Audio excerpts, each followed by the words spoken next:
تو حیدرآباد اور کراچی لاتے لاتے تو وہ رخصت بھی ہو سکتا ہے. تو میں یہ چاہتا ہوں کہ اس کی طرف توجہ دی جائے. صحت کا نظام، انفراسٹرکچر اور سہولیات بہتر بنانا یہ بنیادی ضرورت ہے. تو اب میں یہ کہتا تھا کہ ایک تو تعمیراتی شعبے میں ہم یہ کریں کہ ہزاروں اسکول بنائیں، 3 کمروں کے، 4 کمروں کے، اور 3 4 کمروں کی ڈسپینسریاں بھی بنائیں تاکہ لوگوں کو اپنے گھر کے قریب علاج مل جائے، اور باقی بڑے اسپتالوں کی حالت بہتر بنائیں تاکہ ان 2 چیزوں سے نمٹا جا سکے. یہ تو بنیادی ضرورت ہو گئی. اب دوسرا جو آپ نے معیشت کی بات کی ہے تو میں آپ کے جو ہے توجہ 2 چیزوں کی طرف دلاؤں گا. سر دیکھیے 242 ارب روپے گیا کہ یہ فاضل صوبے فراہم کریں گے، لیکن صوبوں سے کوئی معاہدہ تو آپ نے کیا نہیں تھا. تو کم سے کم 3 صوبوں نے اس سے انحراف کر دیا، جس میں پختونخوا بھی شامل ہے، جو ہے بلوچستان بھی شامل ہے اور سندھ بھی شامل ہے. اس سے کیا آپ کو پتا ہے کہ 260 ارب روپے کا جھٹکا، 260 کا جھٹکا پہلے لگ گیا. ابھی تو بجٹ شروع بھی نہیں ہوا. صحیح، بڑا سنگین معاملہ ہے. ہمیں یہ بھی پتا ہے کہ پنجاب نے صرف کمپلائی کیا ہے، لیکن جب ان کے پاس اتنے پیسے ٹیکسوں میں آئیں گے نہیں تو اگر وہ یہ فاضل دکھائیں گے تو ظاہر ہے کہ ترقیاتی اخراجات میں کٹوتی کریں گے. یہ تو تباکن ہے. تیسری بات جو میں آپ کی خدمت میں لانا چاہتا ہوں وہ یہ ہے کہ ایف بی آر نے یہ کہا کہ جی 4 کا ہدف ہے 4963 ارب روپیہ. اس میں سے آپ نے 2873 ارب روپے صوبوں کو دینے ہیں اور آپ کے پاس بچتے ہیں 2090 ارب یعنی 21 ارب، اور دفاع اور سود میں آپ کو دینے ہیں 4235 ارب یعنی دگنے.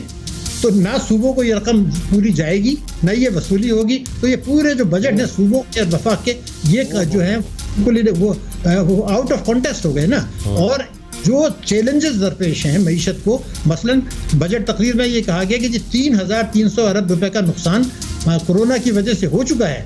اب دیکھیے یہ ہمارے جو بڑے بڑے وزراء ہیں یہ بھی بیوروکریسی کے پہنے پہ چلتے ہیں. آپ کے علم میں ہے کہ حکومت نے یہ تسلیم کیا ہے، منصوبہ بندی کمیشن نے تجویز کیا ہے کہ ہمارا گروتھ ریٹ 1.9% رہے گا 2020 میں. آپ کو بھی پتا ہے. لیکن اس تقریر میں یہ لکھا ہوا ہے کہ ہمارا 3.3% کی شرح نمو سے -0.4 ہو جائے گا. تو بھائی 3.3 تو ہے ہی نہیں. تو بیوروکریسی نے لکھ دیا اور انہوں نے پڑھ دیا. توجہ ہی نہیں کرتے ان چیزوں پر، سیاست پر ہے. اور یہ 0.4 بھی نہیں ہوگا، میں آپ کو بتا دوں یہ -1 ہوگا. تو اگر غربت بڑھتی ہے کیونکہ ہماری برآمدات گرنے والی ہیں، ہماری ترسیلات گرنے والی ہیں، IMF کا دائرہ ہمارے اوپر تنگ ہونے والا ہے، فائنینشیل ایکشن ٹاسک فورس جو ہے وہ آپ کو پتا ہے دانت تیز کر رہے ہیں اکتوبر کے لیے.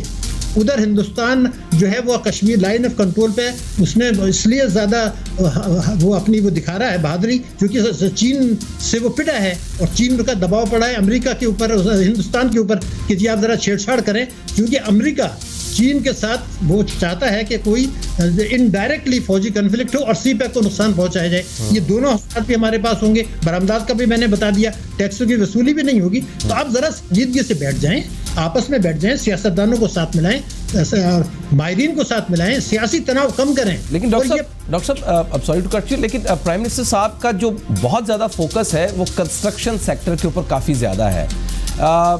ایگریکلچر سیکٹر پر بھی ہے لیکن اس طرح سے زیادہ نہیں ہے. کنسٹرکشن سیکٹر پر سب سے زیادہ سب سے پہلے ریلیف دیا گیا اور کنسٹرکشن سیکٹر نے بہت زیادہ اس پر اطمینان کا اظہار بھی کیا.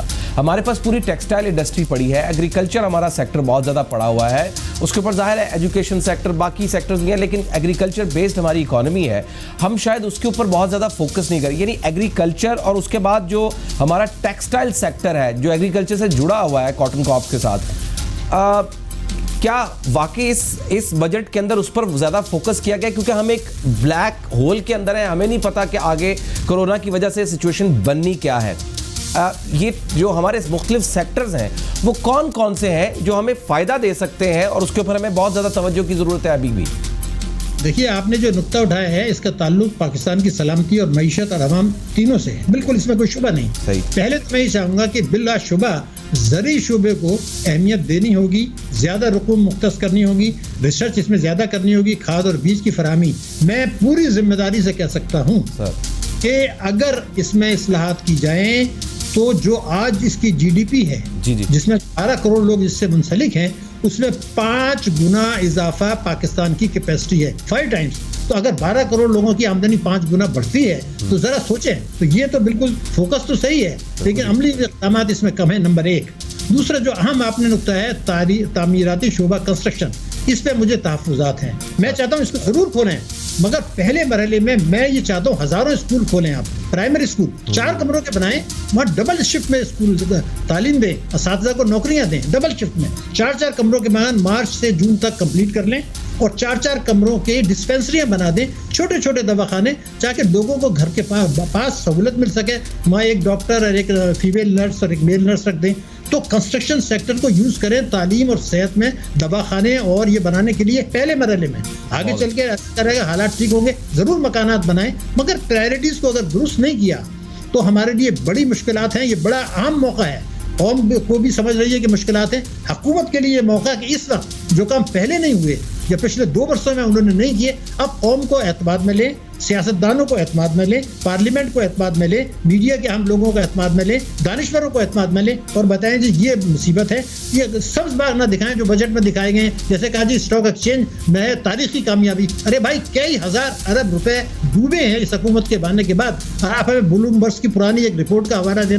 تو یہ باتیں چھوڑیں, جو حقیقت ہے وہ بتا دیں, اور اس کے بعد مشورے سے شریک کر کے, سیاسی تناؤ کم کر کے, یہ ایک اکنامی کو اگر ہم منصوبہ بندی کرتے ہیں تو کوئی وجہ نہیں ہے کہ ہم ان پر قابو نہ پا سکیں. کیونکہ اگر آپ معیشت کے علاوہ میں ایک جملہ آپ کو بتا دوں کہ اللہ تعالیٰ فرماتا ہے کہ ہم کسی پر اتنا بوجھ نہیں ڈالتے جتنا وہ نہیں اٹھا سکتے. تو آپ یہ کیوں کہہ رہے ہیں کہ جب ہمارے اتنا بوجھ پڑ گیا اب تو تباہ ہو گئے؟ ایسا کچھ نہیں ہوا ہے. ضرور مشکلات ہیں, لیکن اس پر قابو پانے کے لیے اللہ تعالیٰ نے وسائل اور صلاحیت دی ہے. نیت اور ایکشن کی ضرورت ہے. اگر یہ کرتے ہیں تو اللہ تعالیٰ کامیابی دے گا. یہ بڑا اہم وقت ہے اور آپ کی ذمہ داری ہے کہ آپ قوم کو ایجوکیٹ کریں. سر آئی ٹی سیکٹر جو ہے یہ کتنا پوٹینشیل رکھتا ہے اگر اس کے اوپر زیادہ انویسٹ کیا جائے یا اس کے اوپر زیادہ فوکس کیا جائے؟ دیکھیے آئی ٹی سیکٹر اور انجینئرنگ یہ ہمیں کامیابی کی طرف لے جائے گا.